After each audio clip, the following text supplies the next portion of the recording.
अस्सलाम वालेकुम। एक बहुत पुरानी फिल्म है, फिल्म हीर रांझा।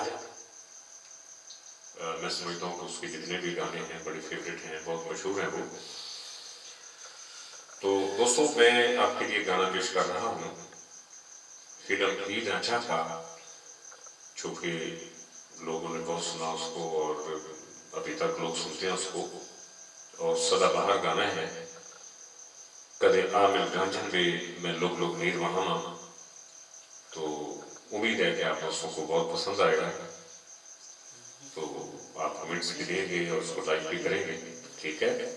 दोस्तों का बहुत शुक्रिया। और इसके अलावा दूसरी बात ये मैं करता जरूर,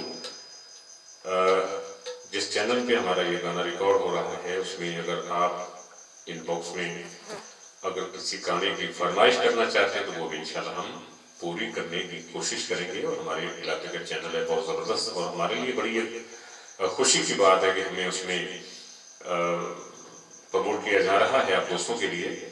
तो thank you so much. My name is Mohammad Yunus, और अल्लाह ताला आप सबको सलामत रखे। तो वो मैं गाना पेश करता हूँ। Thank you so much.